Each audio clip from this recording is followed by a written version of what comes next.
Assalamualaikum warahmatullahi wabarakatuh. Selamat datang di channel Pratama. Saya Pratama akan membagikan video pembelajaran berkaitan dengan mata kuliah dasar-dasar reaksi anorganik dengan topik pembahasan kekuatan relatif asam dan basa Bronsted Chloride. Oleh karena itu, jangan kemana-mana sebelum selesai menyimak video ini sampai habis. Oke, tanpa berlama-lama langsung saja kita masuk ke dalam pembahasan mengenai kekuatan relatif asam dan basa Bronsted Chloride.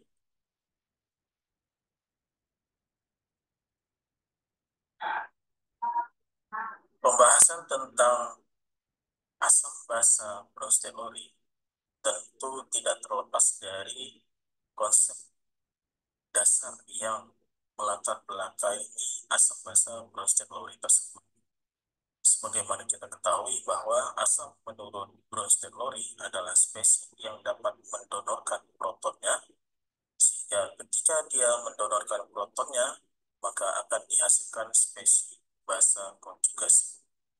Sedangkan basa adalah spesies yang membuang proton dan akan menghasilkan spesies yang bersifat asam konjugasi. Dengan demikian, maka pada teori asam basa konjugasi ada kita kenal istilah pasangan asam basa konjugasi. Dan kalau kita lihat dari rumus kimia yang dihasilkan dari pasangan asam basa konjugasi ini, ternyata dia hanya berbeda satu atom hanya saja atau satu proton yang berbeda antara asam dan basa konjugasinya, di mana asam adalah spesies yang lebih positif dan dia memiliki kelebihan satu atom H. Dan setiap terjadi interaksi yang melibatkan transfer proton, maka akan selalu menghasilkan pasangan asam basa konjugasi.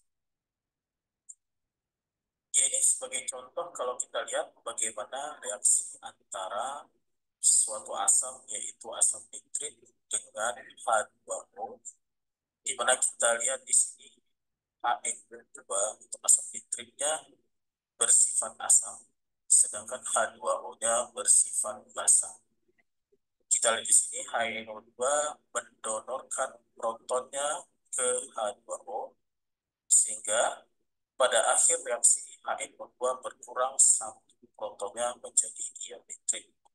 Sedangkan H2O yang menerima satu proton dari HNO2 maka akan menjadi H3O positif, atau ini kita kenal dengan istilahnya ion hidronium. Dan kalau kita lihat di sini, HNO2 dengan NO2 negatif itu berbeda satu atom H saja.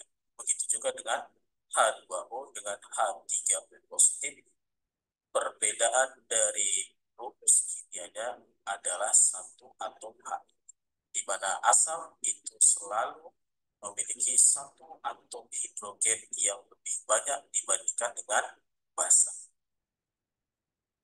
Kemudian kalau kita lihat lagi contoh yang kedua sama ya, tapi yang membedakan di sini adalah reaksi antara amonia dengan H2O.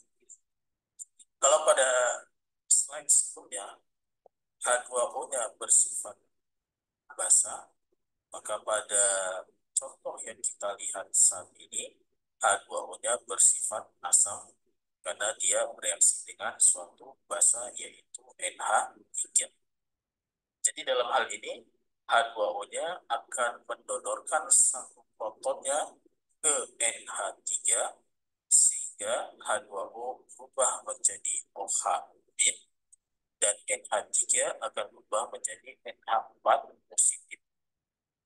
H2O dengan OH- itu kita sebut pasangan asam basa konjugasi, dan NH3 dengan NH4 positif adalah pasangan asam basa konjugasi.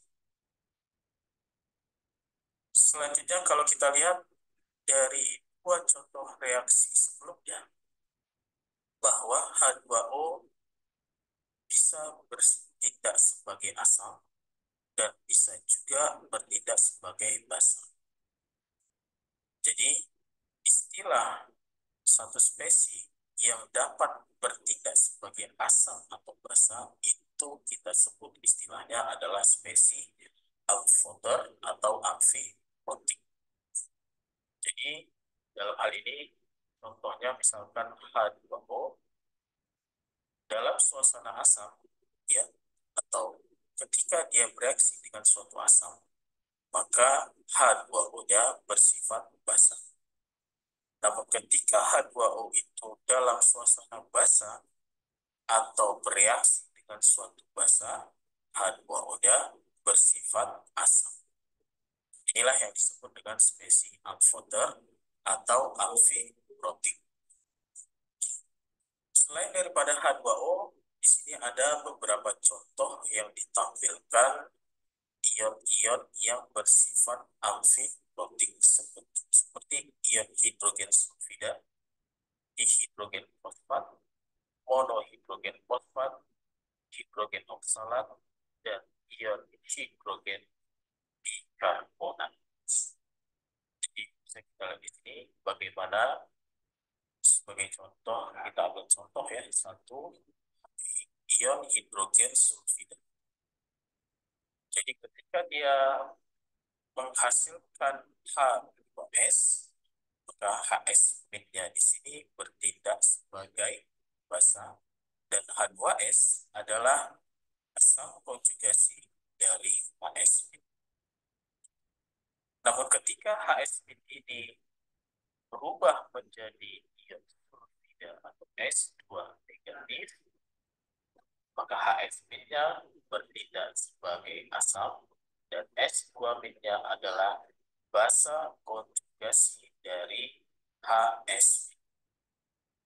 Jadi itu berlaku juga untuk ion-ion amfibrotik yang lain yang ada di dalam slide ini.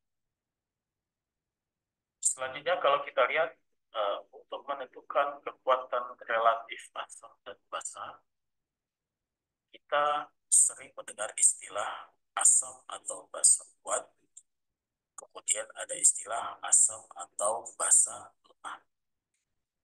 Kita tahu perbedaan asam atau basa kuat dengan asam dengan basa lemah, ya, itu adalah dilihat dari derajat ionisasinya.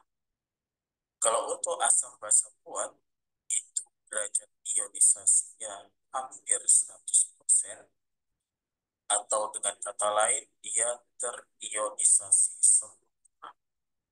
Sedangkan untuk asam basa lemah,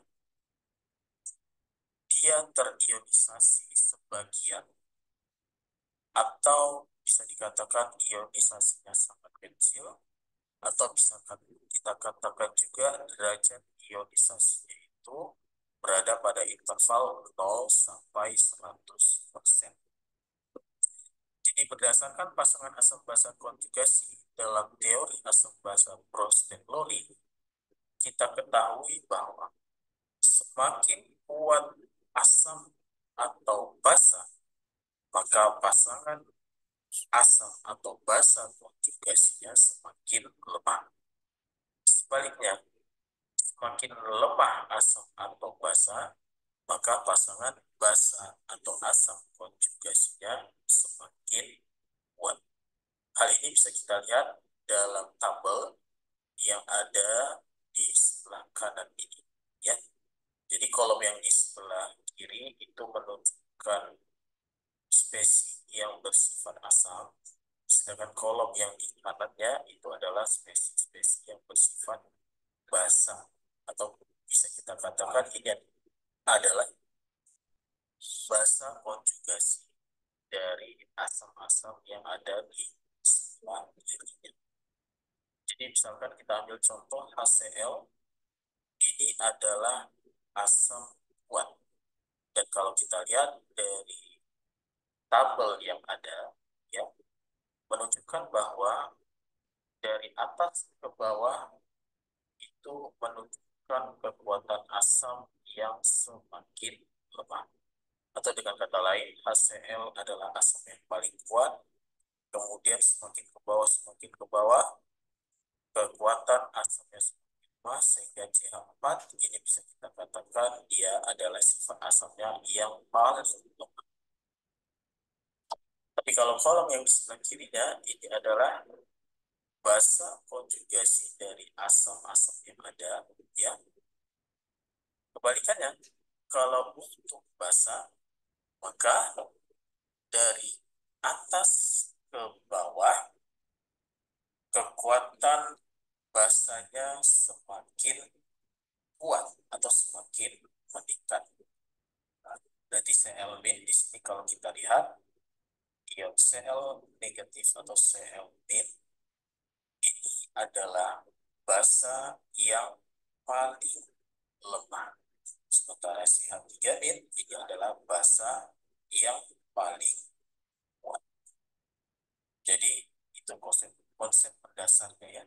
Nah, kalau semakin kuat atau asam atau basanya, maka pasangan asam basa konjugasinya semakin lemah. Sebaliknya, semakin lemah asam atau basa, maka pasangan asam atau basa konjugasinya semakin kuat. Baik, selanjutnya ini ada tabel yang menunjukkan bagaimana kekuatan relatif asam dan basa, ya. Di sini ada beberapa contoh senyawa asam seperti He3, HF, Ac2H3O2, H2CO3, NH4 positif, dan HCO3 negatif, serta OH negatif. Bisa kita lihat dari tabel ini, HNO3 ini merupakan asam kuat, sehingga basa konjugasi daripada HNO3 ini nilai Kb-nya sangat kecil, ya. Kalau kita lihat yang paling terbawah itu OH negatif, ya. Ka-nya itu ya nilainya sangat kecil, sehingga sifat basa konjugasi daripada OH itu menunjukkan sifat yang paling kuat, sifat basanya. Selanjutnya kalau kita lihat, ya, bagaimana kalau ada satu reaksi kimia antara asam dengan basa berdasarkan teori asam basa Browns teori, kita bisa menentukan pergeseran reaksi keseimbangan antara suatu asam dengan basa. Dalam hal ini dicontohkan reaksi antara asam klorida dengan air dan asam asetat dengan air. Baik, kita bahas yang pertama, yaitu reaksi asam klorida dengan air. Kalau kita tuliskan reaksinya, yaitu HCl tambah H2O menghasilkan H3O positif dan Cl negatif. Kemudian dari spesies yang terlibat dalam reaksi ini, ya, maka kita bisa menentukan bahwa HCl itu asam, H2O itu basa, H3O positif itu adalah asam konjugasi dari H2O, dan Cl adalah basa konjugasi dari asam HCl. Baik, kalau dari spesies yang terlibat dalam reaksi ini, kita lihat kekuatan asam dan kekuatan basanya. Maka kita bisa lihat dari tabel, ya. HCl itu memiliki kekuatan asam yang lebih besar dibandingkan dengan H3O. Sedangkan kekuatan basa H2O itu lebih besar dibandingkan kekuatan basa Cl negatif.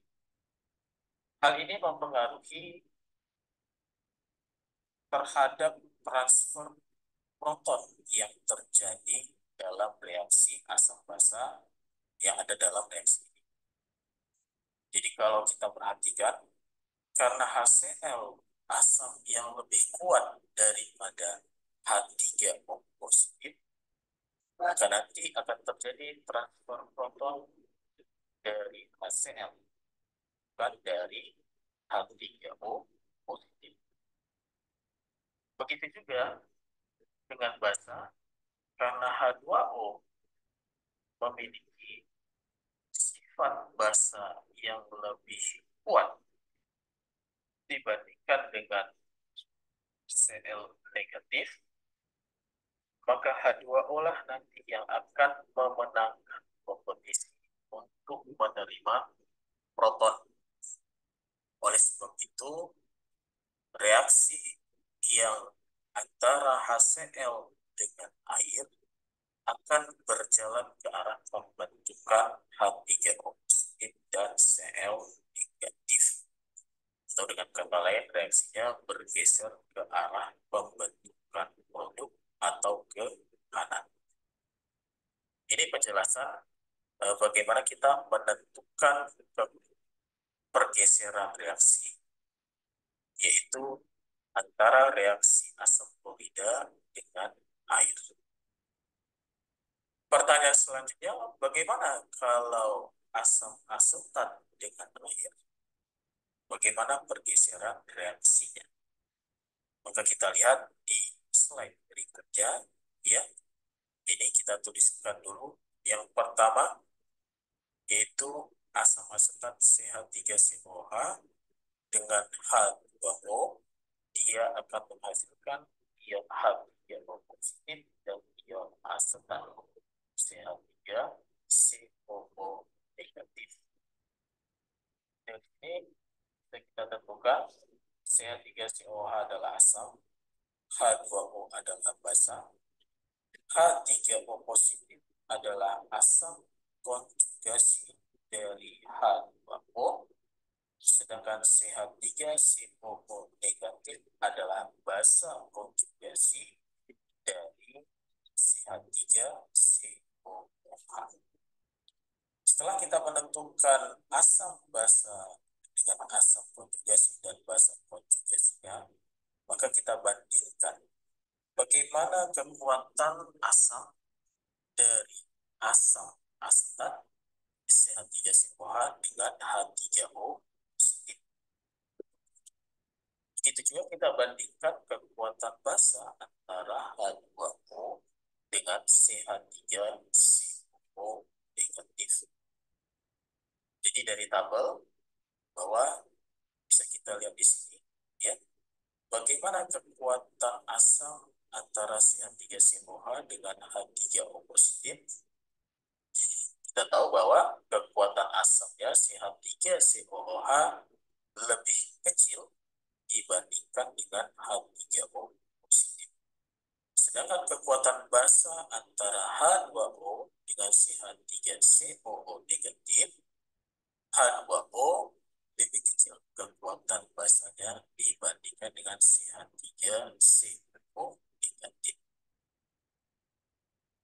Oleh karena dasar ini, ya, asam asetat kita tahu dia adalah asam apa yang terionisasi sebagian, sehingga dalam air spesies asam yang ada adalah CH3COOH dan H3O positif, di mana ion hidronium lebih asam daripada asam asetat. Oleh karena ion hidronium lebih asam daripada asam asetat, maka nanti ion hidronium bertindak sebagai donor proton. Sedangkan basa yang memenangkan kompetisi untuk menerima proton adalah CH3COO negatif. Karena memang sifat basa daripada CH3COO negatif lebih besar dibandingkan dengan sifat basa air. Maka dari sini bisa kita simpulkan reaksi akan berlangsung ke arah pembentukan asam asetat atau ke kiri. Atau bisa kita katakan pergeseran reaksinya mengarah ke pembentukan reaktan.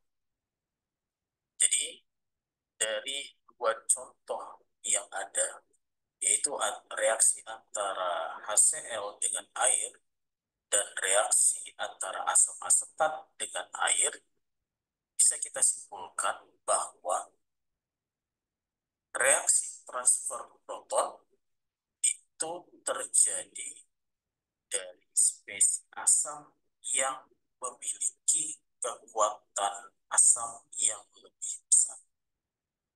Sedangkan yang menerima proton itu adalah spesies yang memiliki kekuatan basa yang lebih besar. Jadi nanti apapun reaksinya, nanti kita bisa menentukan pergeseran arah reaksi. Apakah dia ke arah pembentukan produk atau ke arah pembentukan reaktan, tergantung daripada kekuatan asam dan kekuatan basa dari spesies yang terlibat dalam reaksi asam basa. Baik, sampai sini kita lanjutkan berkaitan dengan asam kuat dan basa kuat. Itu bisa kita lihat contoh-contohnya. Untuk asam kuat itu dia ada 6, yaitu 5 asam monoprotik, HCl, HBr, HI, HNO3, dan HClO4, dan 1 asam diprotik, yaitu asam sulfat, H2SO4. Sedangkan basa kuat yang umum adalah hidroksida ionik dari logam alkali dan logam alkali tanah yang berat. Kation dari logam-logam ini dapat memiliki keasaman yang dapat diabaikan. Baik, ini bisa dilihat contoh untuk asam kuat, basa kuat, asam lemah, dan basa lemah. Untuk asam lemah, kita tahu bahwa asam lemah itu hanya terionisasi atau terdisosiasi sebagian. Oleh karenanya, asam lemah ini tergolong dalam elektrolit lemah, dan kalau kita membuat reaksinya, itu adalah reaksi keseimbangan antara suatu asam lemah apabila dia terionisasi di dalam air, dia akan membentuk ion hidronium dan anion dari sisa asam lemah tersebut. Karena reaksinya berupa reaksi keseimbangan, maka untuk asam lemah nanti kita bisa menentukan konstanta keseimbangan asamnya. Jadi fungsi daripada konstanta keseimbangan asam itu kita bisa menentukan kekuatan sifat asamnya. Semakin besar nilai konstanta keseimbangan asam atau Ka, maka semakin kuat sifat asamnya. Untuk asam lemah, contoh-contoh asam lemah bisa kita lihat di dalam tabel, ya. Itu contohnya ada hidrogen fluorida, asam nitrit, asam benzoat, asam asetat, asam hipoklorit, asam sianida, dan fenol. Bisa kita lihat di sini juga bahwa masing-masing asam lemah yang ada dalam tabel ini memiliki nilai Ka masing-masing. Dan kalau kita lihat urutan yang paling atas itu memiliki nilai Ka yang paling besar, kemudian semakin ke bawah nilai Ka-nya semakin kecil. Jadi kalau dari contoh yang ada bisa kita simpulkan AF memiliki sifat asam yang lebih kuat atau yang paling kuat dibandingkan dengan contoh-contoh asam yang ada di dalam tabel ini. Selanjutnya ada lagi istilah istilahnya asam poliprotik. Untuk asam poliprotik ini maksudnya adalah asam yang memiliki lebih dari satu proton yang dapat terionisasi. Contohnya di sini misalkan H2SO3 atau asam sulfit. Oleh karena asam poliprotik memiliki proton lebih dari satu, maka asam-asam poliprotik ini memiliki nilai konstanta disosiasi asam sesuai dengan jumlah proton yang ada. Jadi misalkan kalau asam poliprotik itu memiliki 2 proton, maka dia akan memiliki nilai Ka1 dan Ka2. Kalau asam poliprotik itu memiliki 3 proton, maka dia akan memiliki nilai Ka1, Ka2, dan Ka3. Jadi kalau kita bandingkan nilai Ka1, Ka2, ataupun Ka3, itu nilai Ka1 selalu lebih besar dibandingkan Ka2, Ka2 selalu lebih besar dibandingkan dengan Ka3. Karena hampir semua proton dalam larutan poliprotik berasal dari disosiasi pertama, maka untuk menentukan pH asam poliprotik, pH-nya biasanya dapat dihitung hanya dengan menggunakan Ka1 saja. Ka2 ataupun Ka3 itu bisa diabaikan karena memang nilainya sangat kecil dibandingkan dengan Ka. Baik, ini contoh-contoh asam poliprotik. Ya, ada beberapa contoh di sini seperti asam ascorbat, asam karbonat, asam sitrat, asam oksalat, asam fosfat, asam sulfit, asam sulfat, dan asam tartarat. Ini beberapa contoh asam poliprotik. Jadi kalau kita lihat dari struktur asam ascorbat, misalkan yang ada di dalam vitamin C, nanti hidrogen atau proton yang bisa lepas dari asam tersebut adalah hidrogen atau proton yang berwarna biru ini. Sedangkan untuk asam sitrat itu bisa melepaskan 3 protonnya dari hidrogen yang ditandai dengan warna biru. Baik, sampai sini pembahasan tentang asam poliprotik. Selanjutnya kita lihat tentang basa lemah. Jadi basa lemah termasuk di dalamnya yaitu contohnya adalah amonia, senyawa-senyawa amida, dan anion dari asam-asam lemah. Karena basa lemah ini merupakan basa yang tidak terionisasi sempurna di dalam air, maka reaksinya merupakan reaksi keseimbangan. Sebagaimana contoh bisa kita lihat di sini, NH3 apabila dia terurai di dalam air, maka akan terbentuk reaksi keseimbangan menghasilkan ion amonium dan ion hidroksida. Pada reaksi yang keseimbangan sama seperti asam, dia memiliki nilai konstanta keseimbangan.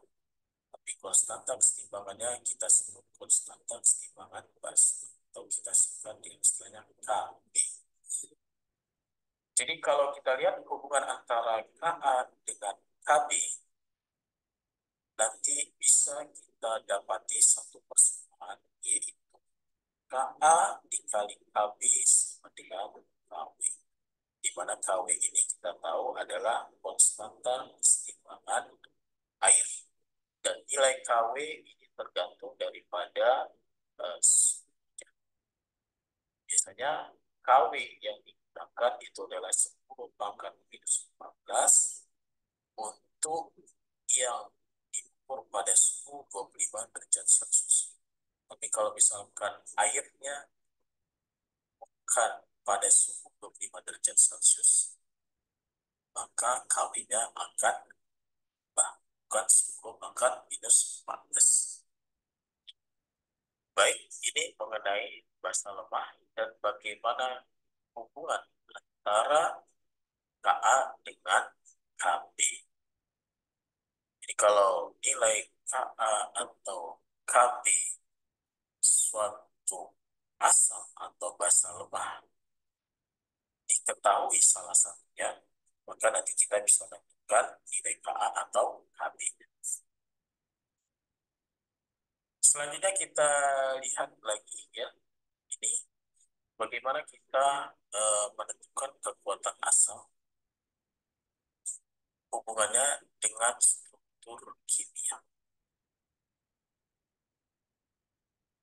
Jadi dasar kita menentukan kekuatan asam atau basa dari struktur kimia itu ada beberapa hal yang bisa kita lihat.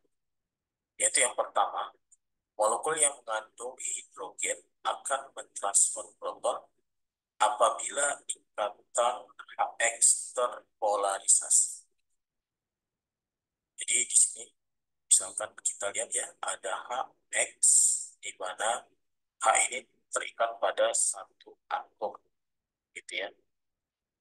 Kemudian kita lihat di sini misalkan untuk unsur-unsur golongan 4, 14, 15, 16, dan 17 itu kekuatan asamnya dari kiri ke kanan itu semakin meningkat. Itu disebabkan karena ikatan yang kuat tidak mudah terdisosiasi sebagaimana ikatan yang lemah. Sehingga kecil kemungkinannya untuk membentuk ion asam dalam lambang. Jadi kalau semakin kuat ikatan antara H dengan atom X, maka nanti sifat asamnya semakin bisa kita lihat di sini semakin lemah. Sebagaimana kita lihat contoh HF ya. Oleh karena HF memiliki ikatan yang kuat disebabkan oleh keelektronegatifan daripada HF, maka HF tidak mudah terdisosiasi. Dan oleh karena itu, HF termasuk golongan asam. Kalau kita bandingkan sifat asam golongan 17 atau golongan 7A atau halida, hidrogen halida daripada golongan 7A ini ya, semakin ke bawah nanti sifat asamnya semakin meningkat dari HF, HCl, HBr, HI. Jadi ini trennya yang bisa kita lihat. Dari kiri ke kanan kekuatan asam semakin meningkat, dari atas ke bawah kekuatan asam semakin meningkat. Sebaliknya, dari kanan ke kiri sifat basa semakin meningkat, dari bawah ke atas itu sifat basanya semakin meningkat. Ini yang bisa kita simpulkan bagaimana hubungan sifat asam basa dengan struktur kimia. Selanjutnya, mengenai asam ini juga ada jenis asam selanjutnya yang disebut dengan asam oks atau asam oks. Atau kalau dalam bahasa textbook itu disebut oxyacid dan atau oxoacid. Dan Jadi yang dimaksud dengan asam oksi atau asam okso adalah senyawa asam yang mengandung setidaknya satu atom oksigen. Rumusnya adalah HOX. Di mana untuk asam oksi atau asam okso ini akan meningkat kekuatan asamnya seiring dengan bertambahnya elektronegativitas atom yang berikatan dengan atom pusat. Dan juga akan meningkat sifat asamnya seiring bertambahnya jumlah atom oksigen yang melekat pada atom pusatnya.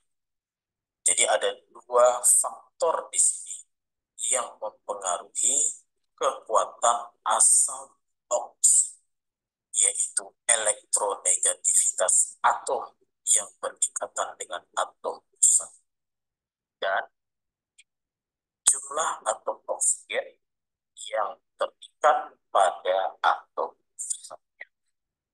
Contoh-contoh asam oksi atau asam okso bisa kita lihat di sini. Contohnya asam nitrit, asam nitrat, asam fosfat, asam sulfit, asam sulfat, asam hipoklorit, asam klorit, asam klorat, dan asam perklorat.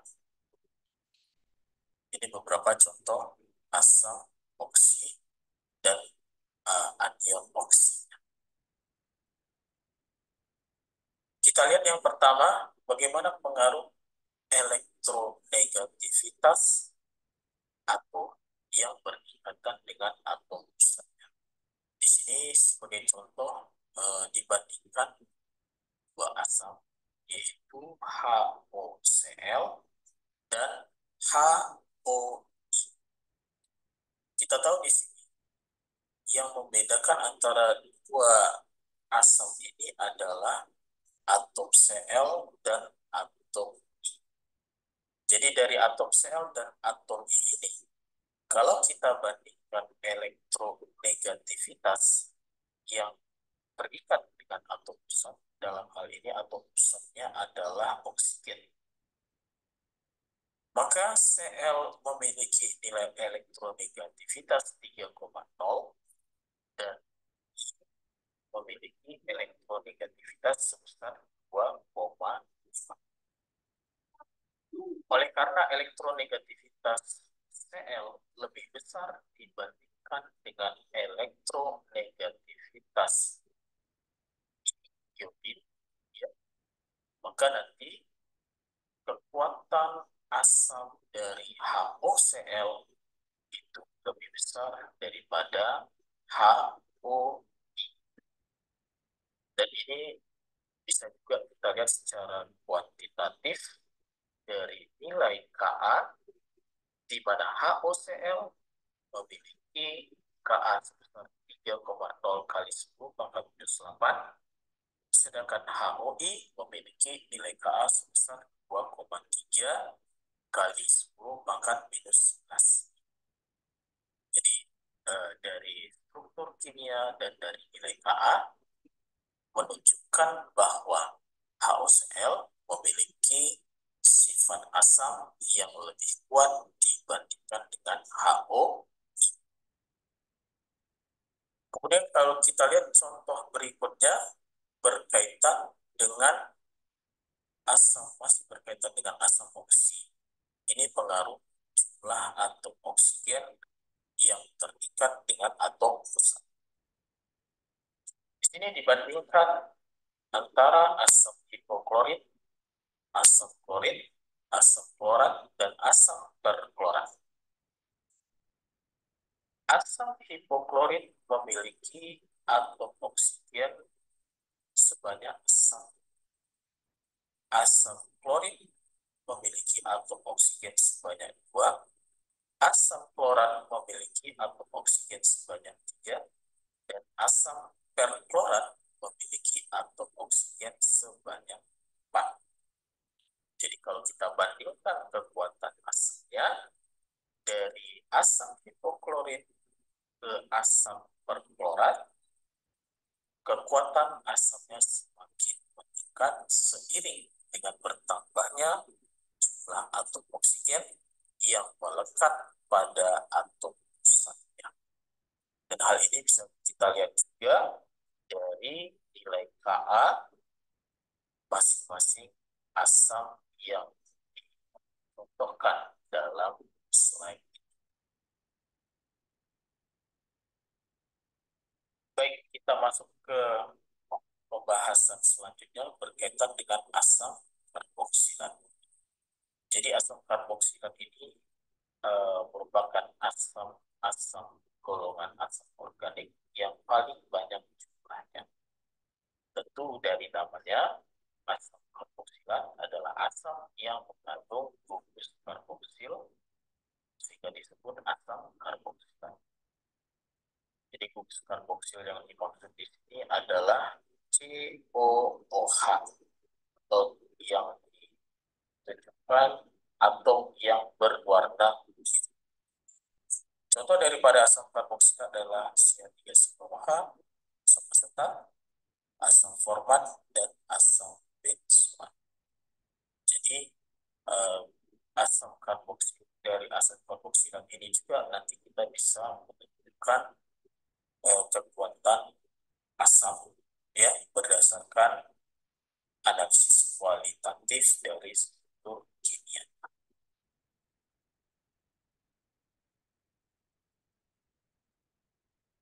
Ya, mungkin itu untuk pembahasan kali ini ya berkaitan dengan kekuatan asam basa daripada Bronsted Lowry. Kemudian pada pertemuan selanjutnya kita nanti akan membahas tentang eh, bagaimana kita menganalisis secara kualitatif eh, struktur daripada asam-asam yang ada, kemudian kita bandingkan kekuatan asam yang mana yang memiliki sifat asam yang lebih kuat. Ini akan dibahas pada video selanjutnya. So, jangan kemana-mana untuk tetap menyimak terus video-video terbaru dari channel Agung Pratama, dan atas perhatian dari seluruh viewer yang menonton video ini, saya ucapkan terima kasih dan sampai jumpa kembali di video selanjutnya untuk mendapatkan manfaat atau pengetahuan yang baru berkaitan dengan asam basa. Sampai jumpa kembali dan semoga kita dalam keadaan sehat walafiat.